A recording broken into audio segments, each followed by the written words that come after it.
Estamos no ar com mais uma edição do Citronizados Podcast, podcast oficial da loja Citron, e hoje vamos falar sobre um tema super importante na nossa sociedade, que é a surdez. E para essa introdução, eu separei aqui alguns dados que dizem o seguinte: a Organização Mundial da Saúde estima que pelo menos 800 milhões de pessoas no mundo sofrem de perda auditiva. E que em cada 4 pessoas terá problemas de audição até 2050, ou seja, que nós estamos em 4. Quem será que vai ser o sorteado? Acho que sou eu. Acho que eu já sou. Eu já acredito que todo mundo. Porque do jeito que as coisas estão hoje em dia... De fone, essas coisas. Só no Brasil são mais de 10 milhões de brasileiros que apresentam algum grau de surdez. E para falar sobre esse tema, aproveitando esta que é a semana que tem 2 datas importantes, o Dia Nacional da Educação de Surdos e o Dia Nacional da Linguagem de Sinais, nós convidamos um nome que é destaque na área. Ela que é educadora e possui um currículo extenso na atuação, que a gente chegou até a conversar antes sobre, e aceitou o convite para estar aqui conosco hoje, falando sobre o trabalho dela, a história dela na educação. Muito obrigado pelo convite, muito obrigado por aceitar o convite para estar aqui conosco. Ierecê, é uma grande honra estar aqui com você hoje falando sobre esse tema, super importante. E para a gente começar, fala uma apresentação sobre você, fala um pouco sobre a sua história. Bom, eu sou Ierecê, professora da Educação de Surdos, atuei 23 anos na Escola de Surdos aqui de Cachoeira de Itapemirim. Sou encantada pela educação dos surdos. Nós trabalhamos durante esses 23 anos com crianças surdas que vinham de vários municípios, porque existia uma escola lá no Bahia Minas, né, que a gente atendia essas crianças. Era, assim, algo maravilhoso, mas as pessoas entendiam que era segregativa e não era segregativa. A gente preparava as crianças para o mundo da educação, para o ensino regular, que hoje as crianças estão meio perdidas fora do contexto da inclusão. Em meio à inclusão, elas estão ficando distantes no meio das crianças ouvintes, porque a Libras não chega para elas desde a mais tenra idade. Então, assim, é encantador trabalhar com crianças surdas. E como surgiu aí o seu interesse nessa área? Então, quando eu iniciei na educação, eu tive uma criança surda na minha sala de aula. Eu trabalhava com crianças ditas normais. E essa criança surda me instigou, me falou assim: não, professora, a senhora vai estudar para poder trabalhar comigo. E eu fui estudar a área da educação especial, que no caso, voltada para a surdez. Fiz a minha especialização, fui me especializar no INES, no Instituto Nacional de Educação de Surdos, no Rio. Atuei tanto na rede regular de ensino quanto na educação especial. E, assim, até hoje, mesmo estando assim, afastada da educação, eu trabalho com crianças surdas. Na sua visão, quais são os maiores desafios dos profissionais de educação na educação desses alunos? O maior desafio é salas de aula cheias, as crianças, cada criança é única, cada criança tem a sua necessidade. É difícil um professor dar conta de uma criança surda dentro de uma sala de aula com outras crianças ditas normais. É necessário que essa criança tenha conhecimento de Libras, domínio dessa língua, para que ela tenha um atendimento com o intérprete, com um instrutor surdo, porque a maioria das nossas crianças surdas são filhas de pais ouvintes. Elas não têm contato com a Libras. A primeira língua que elas têm em casa é a língua portuguesa. E a nossa língua portuguesa, nós ouvimos, por isso falamos. A criança que não ouve não vai conseguir oralizar de forma natural. Então, ela precisa de um trabalho que coloque para ela vocabulário, nomeie as coisas, saber que ela tem um nome, que cada coisa tem seu nome. Então, isso não é fácil dentro de uma sala de aula. Precisa de outros profissionais auxiliando esse professor. Eu acho que vale a pena a gente falar, até deixar claro, porque talvez muitas pessoas não saibam, que era diferente, né? que existia em vários lugares, como em Cachoeiro, uma escola só para essas crianças, né? E que isso foi mudado ao longo do tempo e essa escola não existe mais, não só aqui como em vários outros lugares. Fala um pouquinho de como era antes, para a gente entender o que a gente perdeu. Então, vamos lá. No passado, na nossa escola, como nas escolas, elas eram consideradas escolas orais auditivas. Ou seja, todo ser humano nasce com predisposição à fala. E, no caso, as nossas crianças surdas vão conseguir ser oralizadas. Por isso, surdo-mudo apaga essa ideia. Só surdo. Nós vamos trabalhar com a oralidade dessa criança. Essa criança consegue ser oralizada. Se ela emite som, ela tem voz. Se ela tem voz, ela consegue ser oralizada. Então, a gente trabalhava os vocabulários com essa criança. Isso era riquíssimo. É óbvio que algumas crianças conseguiam oralizar melhor do que outras, porque os fonemas são muito próximos. Então, você falar o P, B, T, D, os sons são próximos demais. Então, dificulta. E o trabalho era feito sistematicamente com essas crianças. E elas eram alfabetizadas na escola para depois serem encaminhadas ao ensino regular. Então, eu acredito que a gente perdeu na educação nesse sentido. Que nós temos hoje surdos que fizeram 2 faculdades. E lá nos primórdios, os surdos não chegavam até a faculdade. Então, nós conseguimos evoluir com a chegada da Libras. Mas se perdeu a escola, porque se entendeu que, pela inclusão, o surdo tem que estar no ensino regular, no meio dos ouvintes. Isso também é fundamental, mas deveria ser uma situação de mão dupla. Tanto os ouvintes virem aqui para a escola dos surdos, quanto os surdos irem para a escola dos ouvintes. Isso seria muito mais produtivo, né? Producente. As crianças iriam interagir melhor, iam desenvolver melhor. O desenvolvimento seria, de fato, global. Penso eu, vê se eu estou errada, que cada coisa no seu lugar. É claro que elas não podiam ficar num mundo fechado naquela escola, sem conviver com outras pessoas, até porque não iam aprender a conviver com outra situação, e que a maior parte do mundo está nessa outra situação.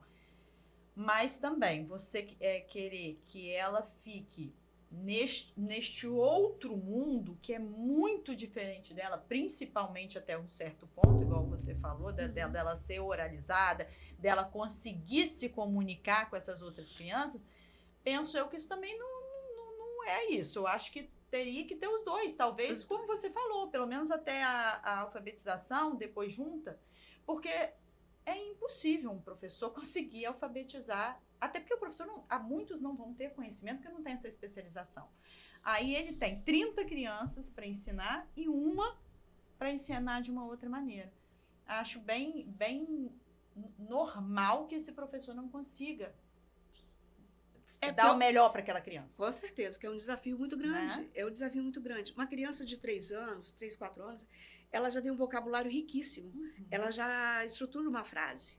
A nossa criança surda, ela chega aos 5, 6 anos sem saber o nome das coisas, que isso aqui é mesa, que isso aqui é copo, que ela tem nome. Então, você tem que estar colocando isso tudo para ela. Que às vezes a família, o contexto familiar, não consegue colocar sozinho. Precisa de uma interação, uma intervenção. Precisa de profissionais. Não é a gente em casa que vai conseguir fazer isso sozinho. Então, aí lá no passado, como existia essa escola, se achava que ela era totalmente segregativa, né? Porque lá atrás achavam-se que os surdos eram deficientes mentais. Tinha essa visão histórica, questão histórica, né? Mas não. Nós fazíamos impostações de fonema, que hoje fica a cargo da fono. O nosso trabalho era pedagógico, como até hoje eu atuo na área pedagógica. Por quê? O trabalho de fono é diferente do trabalho do professor. O nosso trabalho é fazer com que a criança entenda que o copo serve para tomar água e ela fazer as associações. E o fono não tem essa função. Então, a gente precisaria vamos dizer assim, da soma, juntar esforços, equipe multidisciplinar para atender uma criança surda. Então, vai além dos muros da escola a educação dos surdos. Ela precisa de mais pessoas, mais profissionais envolvidos. Pois é, mas isso então poderia, em vez de ter simplesmente acabado, virado um centro. Um centro centro. de educação, um centro, não sei como que chamaria, quer dizer, aquela criança ficaria ali até ser alfabetizada com todo o suporte que ela precisa. Não sei, porque quando a gente fala no Brasil, parece até que a gente está, é uma coisa... Distante. Que é só um sonho. Mas é muito óbvio isso, né? A gente coloca as crianças ali, elas vão ser alfabetizadas, vão ter a fono, que vão ajudar. Vai ter, talvez, um apoio para o pai, para a mãe, para eles aprenderem. Igual você falou, não adianta a criança aprender Libras se o pai e a mãe ou as pessoas ao redor não souberem, não vão se comunicar da mesma maneira. Então, assim... E é uma coisa que eu não sei se custaria muito caro, sabe? Para o governo. Então, assim, dá a sensação de que não é tão difícil. Não é. Não é difícil. A gente diz assim, não é tão difícil, porque nós temos profissionais intérpretes que atuam nas escolas, mas será que todas as nossas crianças, todos os nossos alunos estão sendo assistidos por um intérprete? E com a presença desse instrutor surdo, que é fundamental. O instrutor surdo, ele é o falante da Libras. É ele que vai auxiliar a entrada dessa língua para essa criança. Seria mais producente que tivesse o instrutor surdo. Ou seja, o contato. Só sabe, na verdade, quem sente na pele. Claro. Sempre. Sempre. Sempre. E o que falta... Não, faltam muitas coisas, mas o que falta assim, para Libras ser ensinado nas escolas, ser uma disciplina fixa nas escolas desde o ensino básico e, como você falou antes, ir evoluindo? Isso aí, então. A educação básica, desde a educação infantil, deveria ser implantado a Libras como uma disciplina. Mas ficou... nós temos várias legislações, né, várias leis, inclusive a lei da Libras, né, mas elas não regulamentaram a Libras como uma disciplina obrigatória desde a educação infantil. Se ela tivesse lá no currículo, desde a educação infantil, contemplada na BNCC, desde a educação infantil, nossa, favoreceria o aprendizado, o desenvolvimento, porque crianças surdas e ouvintes cresceriam desenvolvendo habilidade para essa língua. Até porque a gente sabe que a criança tem mais facilidade de aprendizados de língua, né? Vamos dizer assim, ela tá com o cérebro ali. Criança aprende tudo, né? Mais fácil. Muito mais fácil. Então, se coloca desde a educação infantil. Mas é o que você falou, né? É todo um trabalho, porque seria trabalho. Muito bom, porque aí...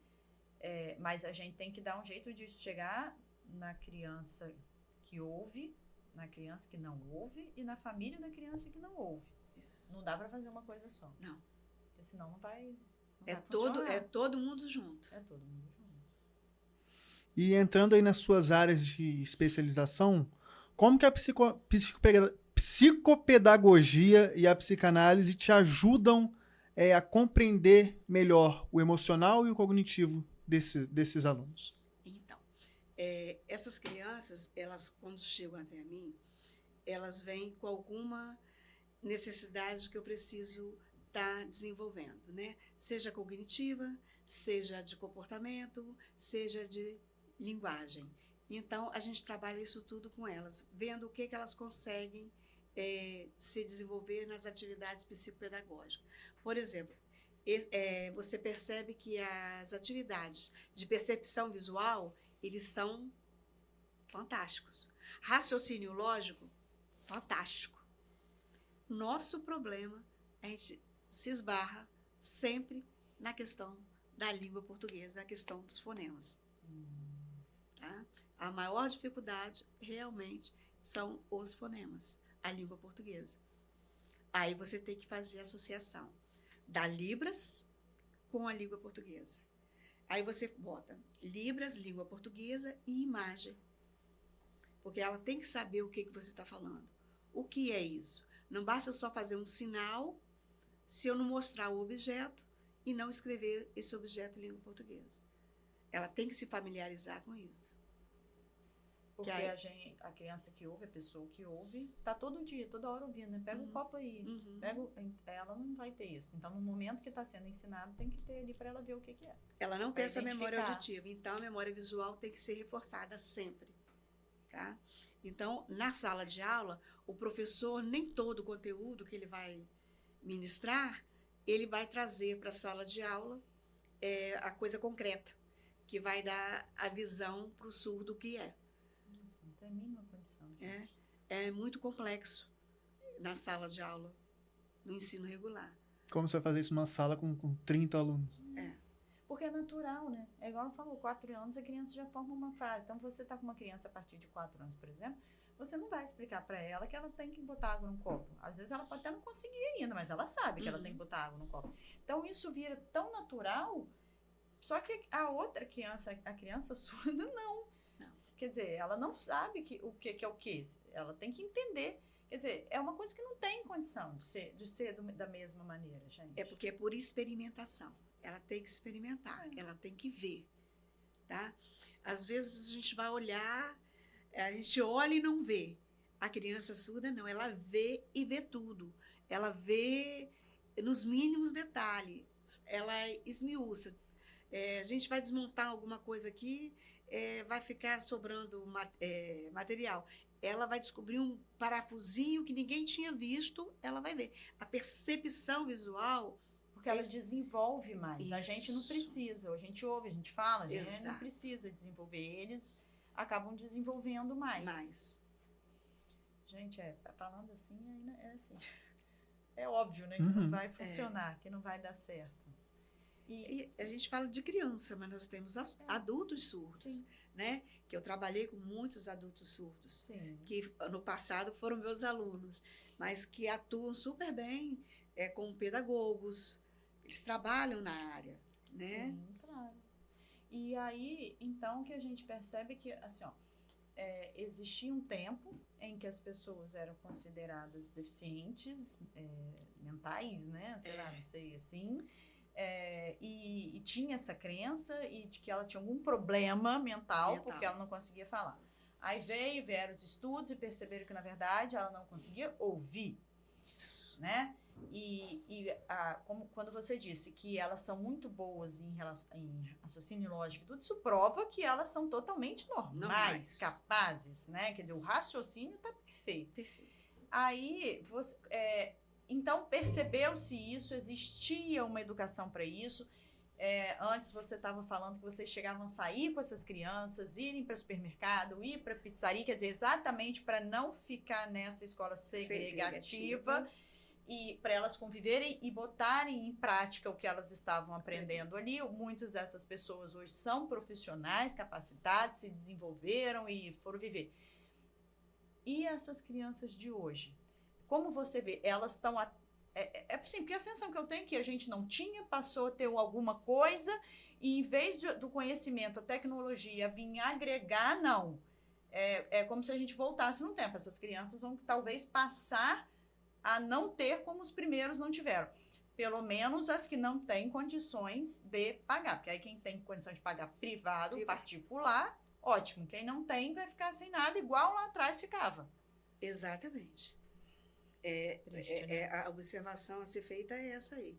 Tem que abrir a cabeça, abrir a mente das pessoas para que entendam a necessidade de se atender crianças surdas também. Porque ainda nascem crianças surdas.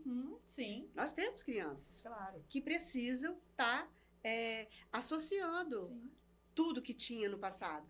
Mas o que acontece? Quando se começa com vou dizer assim, uma técnica, uma estratégia, uma metodologia, eles rompem com outra. E aquilo que não se entende fica mais difícil ainda. É mais fácil cortar pela raiz e dizer, não, nós não queremos mais essa escola, porque essa escola segrega, né? Que deixou de ser escola, passou a ser CAS, e foram trocando o nome, porque vão trocando as nomenclaturas.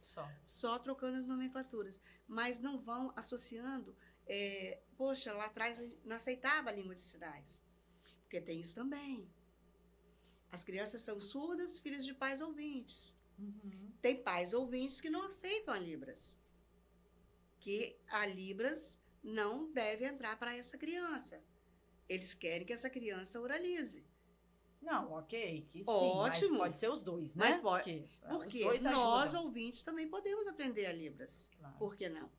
Porque a gente não pode interagir. Que seria o certo. Mas porque lá atrás, a língua de sinais era segregada.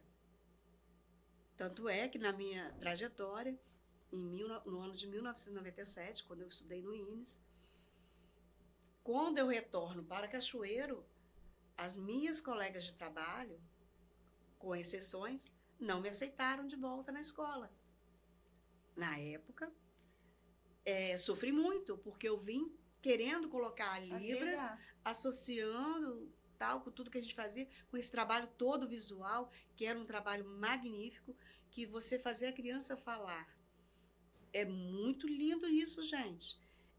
Tudo que a gente fala, toda palavra tem uma melodia, né? E a gente usava um instrumento chamado kazoo e trabalhava com as crianças as melodias das palavras, que, no caso, para nós, é acentuação tônica, tá? Uhum. Na língua portuguesa, acentuação tônica. Então, você falava copo,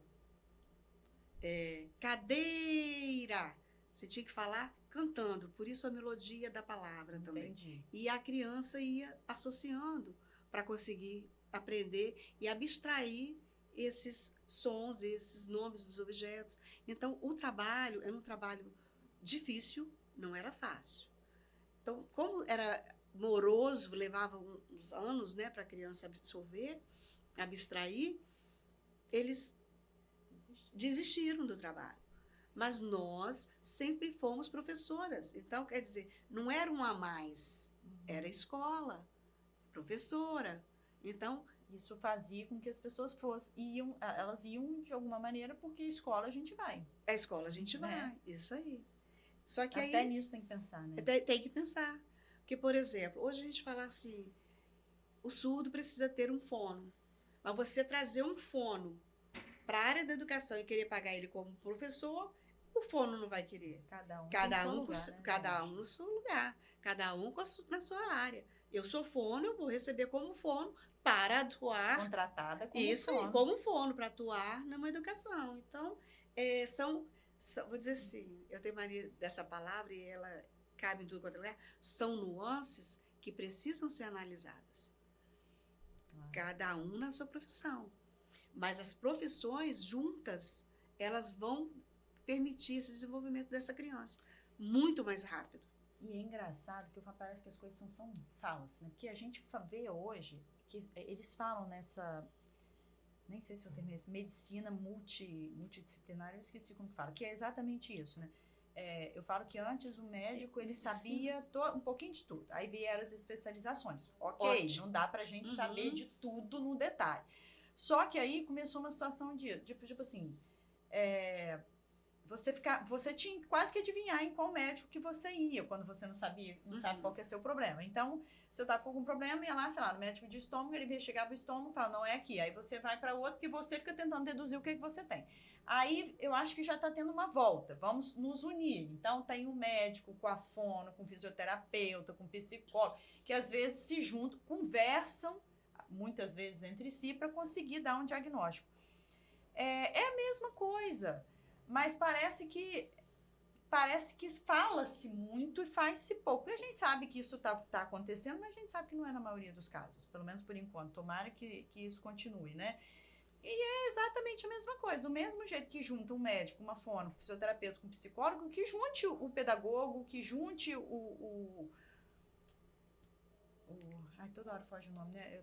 Tá tradução na minha boca. O intérprete. O intérprete. Que se junte isso. Quer dizer, não tem muita dificuldade. Eu estou insistindo nisso, mas eu fico meio indignada. E a escola, a dificuldade da escola é tão grande que muitas escolas você vai oferecer o seu serviço, né? Vai tentar ajudar, porque a gente consegue elaborar PEI. PEI é um plano de plano educacional individualizado, que cada criança tem uma necessidade. Aí a gente às vezes se oferece, tem escola que não aceita, tem escola que não quer essa ajuda também. Então é tudo muito Mexer em assim. coisa que não precisa. Isso, muito complexo, tá? Aí vamos lá, eu tenho uma fono maravilhosa que me ajuda muito. Quando eu preciso, recorro a ela. Aí, maravilhosa. Ela vai, orienta tal. Mas a escola, a gente vai junto na escola, a gente orienta. Daqui a pouco a gente percebe que nada do que a gente falou adiantou. Mas Então, assim, eu vou falar uma coisa. eu falo que é chover molhado, é água mole e pedra dura. Eu vejo, a gente já falei antes isso com você, Cardoso está aqui para não me deixar mentir, a gente já falou de outros assuntos, e o que eu percebo é, seja o assunto que for, todo mundo que está fora ali do padrão, vamos dizer assim, fala a mesma coisa. As crianças precisam de coisas e as escolas fecham os olhos. E eu não sei se as escolas estão erradas ou certas, porque, como eu falei, é uma empresa, também eles não sei se eles... Porque para eles contratarem esses profissionais, isso vai gerar um custo, não adianta também a gente querer viver de sonho, que a vida não é assim. Não é assim.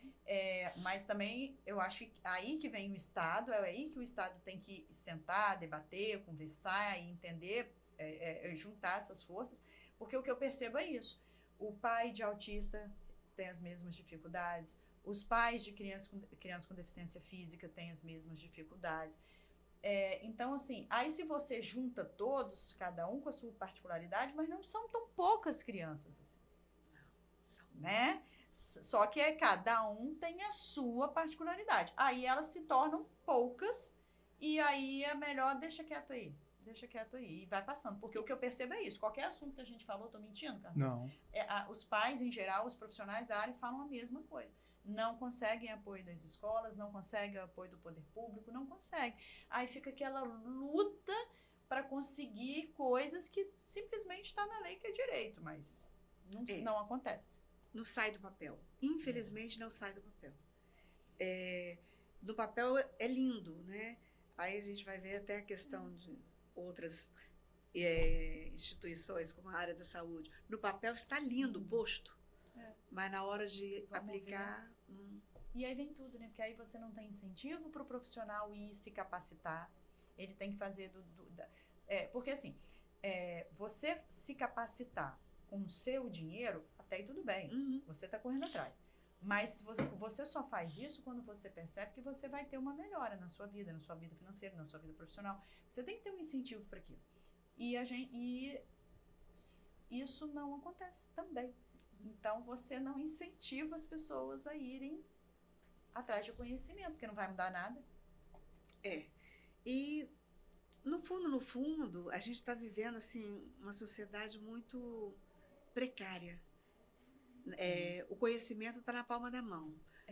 Tão fácil, aí, as pessoas acham que é só ir lá no Google e... pesquisar. O Google me dá a resposta de tudo. Ele não te dá a resposta de tudo. Tem coisas dá teoria. Isso, você tem que aplicar para ver o que vai acontecer. E, infelizmente, as pessoas estão, assim, não querendo contribuir.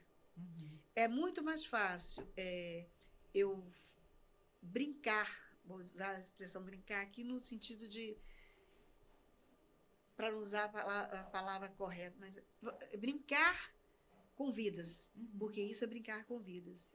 Nós, na área da educação, a gente lida com vida. Na área da saúde, se lida com vida e morte.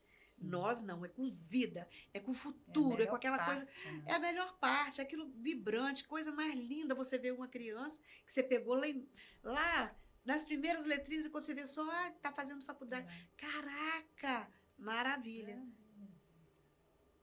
Mas não é isso. Não dá para fazer sozinho. Não dá para fazer sozinho. Aí muitos hoje cruzam os braços, fingem que estão fazendo alguma coisa. A criança aprendeu, se não aprendeu é o problema dele. Mas a família também não reforçou em casa. Mas você deu suporte. Tem condição, você deu suporte para a família sabe fazer isso, né? Até que ponto? Igual, por exemplo, hoje você vê, quer ver? INSS, 60 anos é idoso, não é? Para mim, 60 anos é super jovem, gente. Não vem com onda, não. Mas tem gente que não consegue trabalhar com a tecnologia. Mas agora, até para provar que está vivo, você tem que usar a tecnologia. É. O idoso não sabe. Então, as próprias instituições estão afastando as pessoas. As pessoas não precisam mais ir lá, porque também é uma fila enorme. Mas eu estou querendo dizer no sentido de que o humano está saindo. O humano saiu.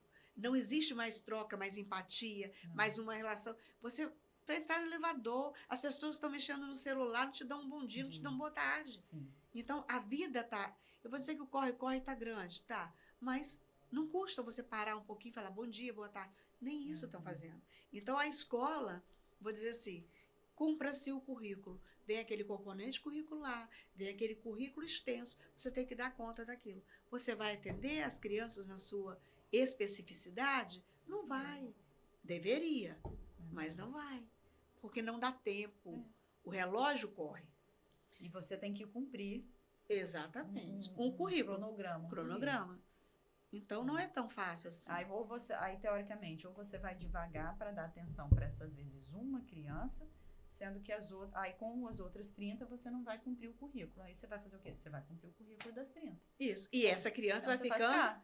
Não, mas ela está inclusa. Ela está na sala, mas ela vai ficando. Só está ali. Só está ali. Isso é que é dolorido.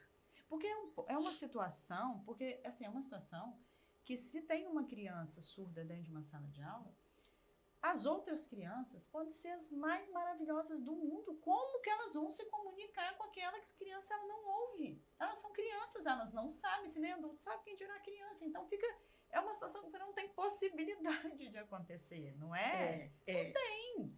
Mas eu digo para você que... Aí ela vai ficar lá, sozinha no canto dela, do mesmo jeito. Isso aí, mas a criança... Aí é exclusão. É exclusão. Agora, se ela estivesse num lugar com outras crianças igual ela, não é exclusão. Não. Mas... Ou, no mínimo, ela tá excluída com mais gente, coitada. Mas, assim, modo de falar, né? Não, cruel, mas eu tô dizendo cruel. Mas eu tô dizendo, assim, que pelo menos ela estaria com pessoas que conseguiriam ter uma convivência com ela. Não é, talvez, o ideal, mas do jeito que tá também não é. Não é. Do jeito que tá, não é. Mas eu digo para você que crianças, elas interagem numa boa na brincadeira. Né? Elas dão um jeito no lúdico ali, na brincadeira, elas interagem numa boa. Mas cresce. A gente tem que pensar não fica ali, né? Que cresce. A criança, ela interage. Ela não tem essa percepção nossa, mas ela interage. Mas a criança vai crescer. E ela precisa da interação dos pares, de todos. E não tem. E isso, às vezes, não acontece. Deveria acontecer, mas não acontece. E falando agora sobre a capacitação, como que foi a sua experiência como treinadora de professores nessa área? De professores? Professores, profissionais nessa área. Eu atuei ministrando alguns cursos, né, na área, trabalhando com alguns professores, porque eu trabalhei na Secretaria de Educação e na Superintendência, mas na Secretaria de Educação eu trabalhei na Educação Especial. Nossos cursos eram em Libras, de Libras, ou seja, as pessoas se formavam, faziam os cursos básicos, intermediário e avançado de Libras. A gente dava a Libras. Muitos professores queriam fazer o curso, só que, vamos dizer assim, isso também deixa a gente muito triste da questão da capacitação. Por quê? A sala superlota.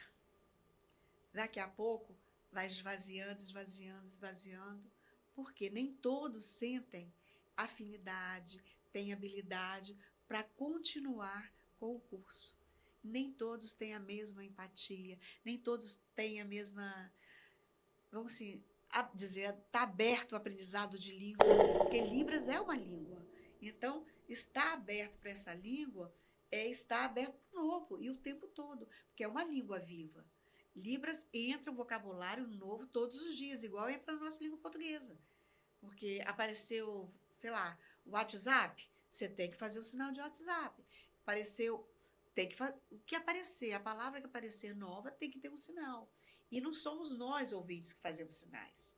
Quem faz os sinais são os surdos, a própria comunidade surda. Por isso que há variações linguísticas da língua de sinais também. O sinal que é usado aqui em Cachoeiro pode não ser usado no Rio de Janeiro, São Paulo. Vai haver as variações linguísticas, tá? Mas surgiu um vocabulário novo da língua portuguesa, tem que ser acrescentado também esse vocabulário na Libras.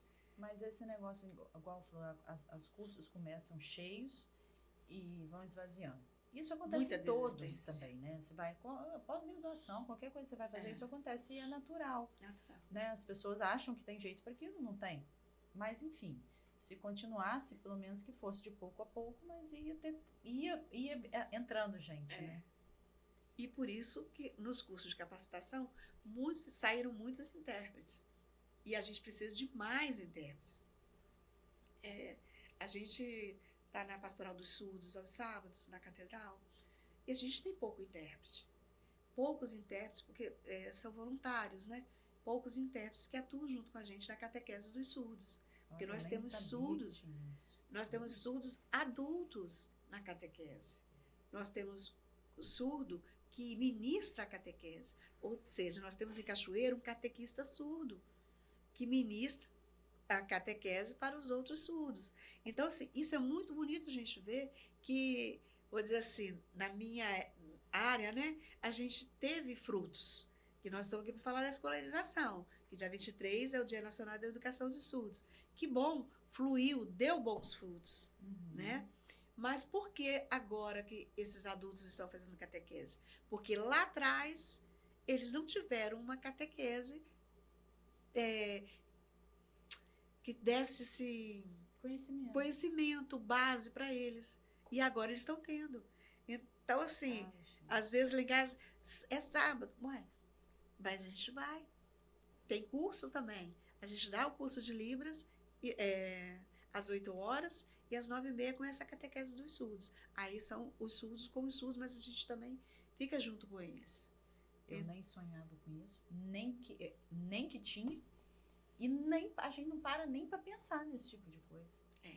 Que a criança, a pessoa, não tem o direito de fazer uma catequese. Né? E várias outras coisas. Mas assim, como que é mesmo, igual você falou, a gente não está no meio, a gente não para pensar em tudo que isso envolve. Né? A missa. A gente precisa de intérprete para fazer a tradução do que o padre está falando lá para os nossos meninos surdos. Então, muitos, às vezes, não frequentavam porque não tinha. Agora a gente está tendo. Então, assim, as capacitações surtiram efeito, deram frutos, ótimo. Mas a gente precisa de mais capacitações, de mais pessoas com disponibilidade, que se desprendam, que queiram aprender, que queiram ter empatia, que queiram se relacionar com pessoas surdas. Sem ter medo de falar, sem ter medo de errar. Não sei, pelo menos o alfabetozinho, pelo menos, será que aprendeu com a Xuxa, né? O alfabeto, já tá bom. Você não sabe o sinal, mas você usa o alfabeto. Então, não sei mais não. Então. Esses dias mesmo eu estava olhando lá no caderno do meu filho, veio. Aí eu estava lá repetindo, pra se eu relembrava. Isso aí. Então, pelo menos o alfabeto. Eu não sei o sinal de copo, mas eu sei fazer a letra. Já é alguma coisa. Então, a gente sempre dá esse pontapé inicial com os cursos de Libras, né? Pelo menos o básico para as pessoas interagirem com as pessoas surdas. Porque nós temos bastante surdos em Cachoeiro. Não são poucos, não. A gente nem sabe. E você faz o uso da música em alguma prática com os seus alunos? Então, a música a gente não utiliza muito, né? Geralmente é utilizado, vou dizer assim, na escola, quando tem surdos, para fazer o coral das mãos, porque a música para o surdo, ela não entra pela audição como entra para nós. Então, vai entrar pela visão, dependendo como ele vai sentir, como esse intérprete vai passar, como essa música vai entrar para ele através dos olhos. E para que ele está vendo através de gestos. Gestos. Porque ele não... Eu estou falando do surdo de severo a profundo. Aquele que não ouve a voz humana. Tá? Eu estou falando do surdo que não ouve a voz humana. Mas que ele sente a vibração. Ele vai sentir a vibração do som, né? Se a gente bater, vai vibrar, ele vai sentir, mas ele não vai discriminar o som. Então, tem uma distância entre sentir o som e discriminar o som. Aí, a música só entra em situações em que você vai fazer um hino nacional, uma festividade, o parabéns, entendeu? Aí ela entra para que a criança ou para que o ser surdo entenda a música, mas não a melodia da música. Sim. Ele vai sentir a emoção através da interpretação do intérprete. Mas é muito interessante, porque no final das contas a música vem isso. Ela entra através da audição, através da melodia, mas ela vai para onde? Ela vai tocar o sentimento. Isso. Para alegre, para triste, para qualquer isso. coisa. Ela é diretamente, entra no sentimento da gente. E se chega no sentimento do surdo, eu acho que cumpriu o seu papel. Sim. É um tipo de música. É um tipo de música. É um tipo de música, porque igual você falou, você bate, ele sente a vibração. Então ele sente, se é assim que ele sente, que é assim que seja. Isso aí. E por que não bater de formas diferentes para que isso chegue no coração dele, assim como a música chega no nosso? Eu acho que e é uma forma de você tirar a pessoa daquele mundo sem sentimentos, assim, que ela sente. Mas eu tenho a sensação que ela deve sentir até muito menos, porque às vezes a gente ouve alguém falar alguma coisa que a gente não gostou, ou que a gente gostou, ele não, tá ali no mundo dele, né? Mas nesse sentido que eu quis dizer, sentido. sentimento, não, deixa eu tentar me explicar. Eu quis dizer nesse sentido, ele fica ali no mundo dele, muitas coisas acontecem, como ele não ouve, as pessoas sabem disso e vão falar coisas sem ele ver, sem, né, boas, ruins, seja o que for. Às vezes elas não se preocupam em falar uma coisa boa até para a pessoa, porque ela não lembra, não percebe que ela não está ouvindo. Então, ela sente igual, mas o sentimento, as coisas chegam nela diferente. Então, quando você traz a música desta maneira, você trabalha mais esse sentimento nela. Isso. Até quase, às vezes, até como uma terapia, como botar um sentimento para fora, como acalmar a pessoa, igual faz na gente, só que de forma diferente. Isso, só que de forma diferente. Por isso que, até falei, a gente tinha um índice elevado de pessoas surdas que cometiam suicídio. Exatamente por isso, por não sentir. Aí agora, através dessa interpretação que eles conseguem sentir, e se sentir também valorizado, respeitado. Porque durante muito tempo os surdos ficaram à margem. Sim. Eu falei aqui, né, da igreja, da sociedade. Infelizmente ficou. Isso porque não é ainda, né? A gente coloca que era, né, porque a gente quer crer que agora que tá melhor, ok. Que está bem melhor. Poderia estar bem melhor, né? Mas é dessa forma aí. Hoje eles sentem mais porque eles se sentem acolhidos, né? Opa, alguém está interessado em me ouvir, se preocupou comigo. Só aí você já se sentiu amado. Isso aí. A acolhida é tudo. Não é? É tudo. Uma pessoa se preocupa em fazer você entender alguma coisa, se esforça para que você se entenda, você já se sentiu importante. Com Quer dizer, já entrou uma coisa boa, né? E existe a diferença entre a surdez e a deficiência auditiva. Sim. A gente fala assim do surdo, né? O ser surdo, ele nasce surdo, né? Ele nasce surdo, ele é usuário da Libras, né? Ele precisa da língua de sinais. E o deficiente surdo, ele tem uma perda auditiva. Então, é diferente de ser surdo e ser deficiente auditivo. No caso, ficarei eu, se eu ficar surda, porque eu nasci ouvinte. Então, eu me torno uma deficiente da audição, uma deficiente auditiva. Embora eu não goste muito de deficiente, que parece que é a pessoa, então por isso que eu falei, com deficiência auditiva, que vai ficar deficiente é o meu ouvido, né? Então, essa é a diferença do nascer surdo, pertencer a uma comunidade surda e se tornar deficiente auditivo, tá?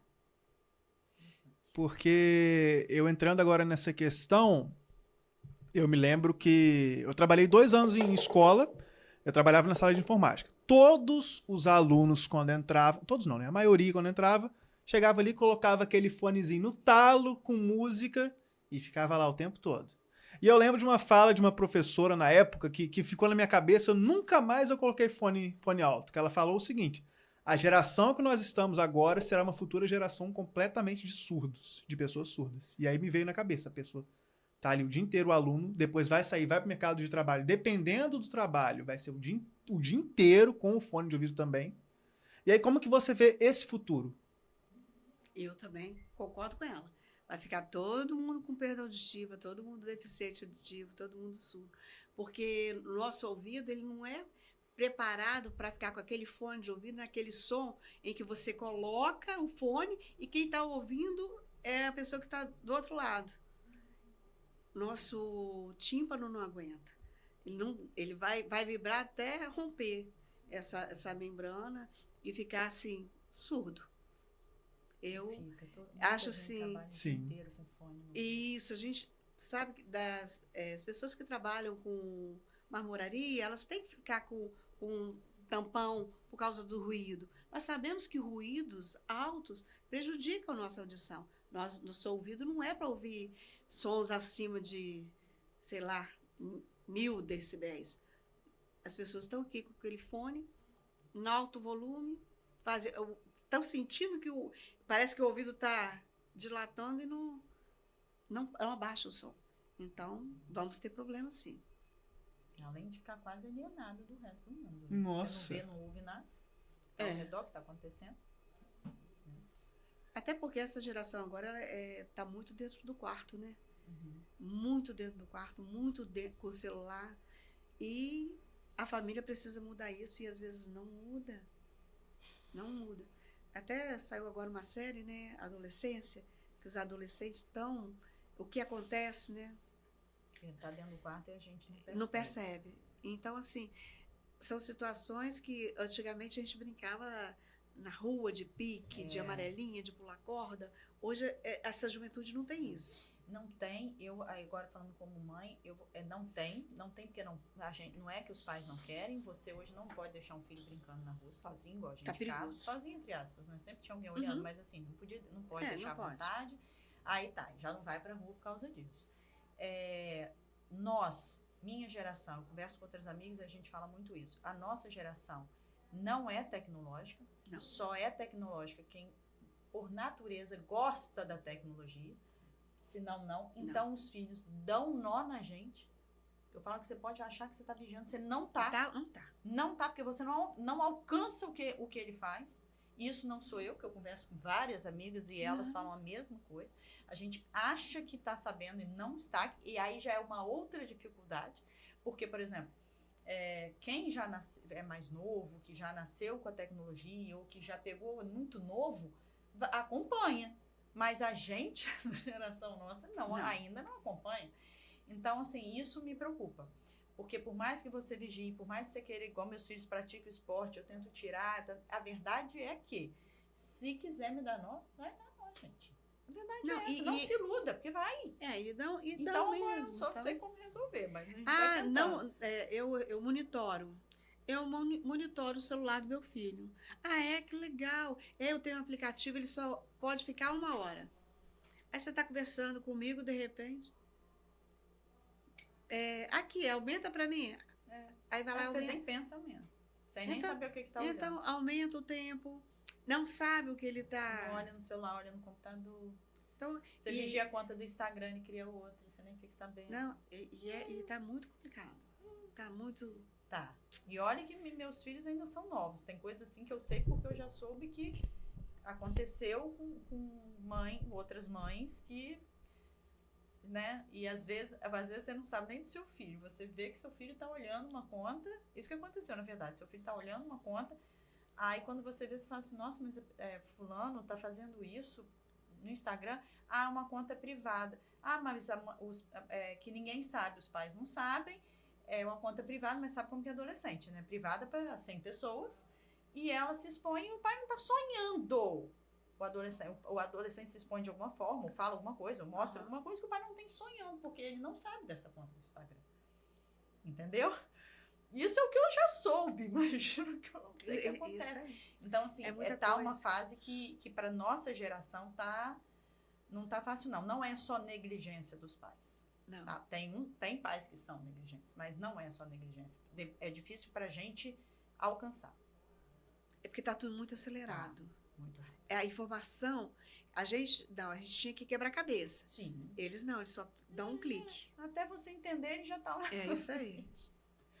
Então, E o que a convivência com a comunidade surda te ensinou sobre humanidade, escuta, comunicação? então, estar no meio dos surdos, para mim, é muito prazeroso. Eles são pessoas, assim, maravilhosas, super amáveis. Que quando você falou da questão do falar, né, e eles não perceberem, eles percebem tudo. Aquilo que nós, ouvintes, às vezes não percebemos, um colega chega para trabalhar, a gente não vê que ele está passando mal, que ele está com, sabe? O surdo percebe isso. Se você chegou, você não está bem. Ele já fala que você não está bem. Ele te lê nas expressões, como você chega, como você caminha, como tudo para ele é leitura. Tudo para ele é você não está bem hoje. Ele te conhece na convivência, no dia a dia, como você não conhece, sei lá, seu marido, sua mãe, seu irmão, sabe? Pessoas que você tem contato no dia a dia. O surdo, ele te lê o tempo todo. Ele é totalmente visual. Então, eles fazem a gente ser melhores. E a gente tem que tomar cuidado, sim, quando está com a pessoa. Se tivesse uma pessoa surda aqui, a gente não podia estar conversando igual a gente está aqui. A gente teria que estar fazendo a interpretação para ele. Ele teria que estar interagindo com a gente na conversa. Então, assim, eles fazem a gente se tornar um pouco mais sensível, um pouco mais humano, ter mais humanidade mesmo. Você passa a ter empatia mesmo por eles. Eles são gente como a gente. A única coisa que não funciona é o ouvido. E quais são os próximos passos ou sonhos que você ainda tem nessa área? Nossa!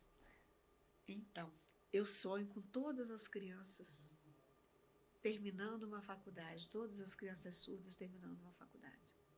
Mas não sendo promovidas sem ter conhecimento. Ser promovida, fazer uma faculdade, mas com conhecimento. Porque os surdos são totalmente capazes. Eles têm uma inteligência fantástica, mas tem que ser apresentados os conteúdos da forma correta, com as coisas concretas, com bastante visual, porque eles são visuais. E as coisas têm que ser detalhadas para eles. Muitas atividades com adaptações, mas com adaptações que façam com que eles se desenvolvam, não com que eles fiquem parados. Porque eles não são pessoas que precisam ser promovidas porque são surdos. O surdo é capaz, ele sabe, ele entende, ele aprende, entendeu? Então ele tem que ser promovido que eu falo aqui de seriação para chegar na faculdade, mas por mérito, por conhecimento, porque eles têm condições.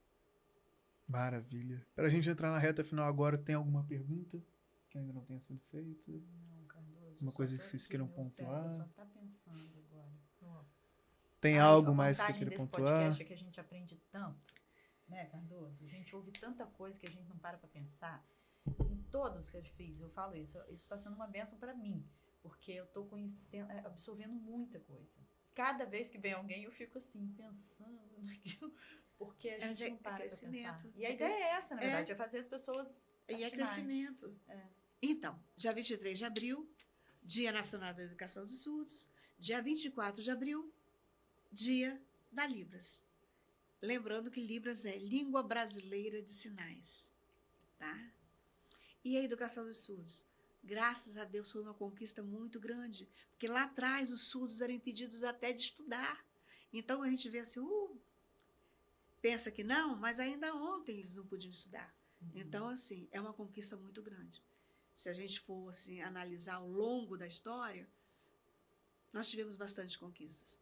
Só que agora a gente precisa que tenha intérpretes, instrutores para as nossas crianças, porque ainda nascem crianças surdas. Bom, então é isso. Para a gente finalizar agora, só agradecer mais uma vez pela presença, agradecer por ter aceitado o convite para vir aqui falar sobre esse tema tão importante com a gente. Eu que agradeço. Muito obrigada, tá? Obrigada por tudo. Obrigada mesmo vocês por me fazerem sentir em casa, porque eu me senti em casa, tá? Não falei. Vocês são maravilhosos, tá? Que bom. E muito obrigada pela empatia de vocês com a comunidade surda, né, gente?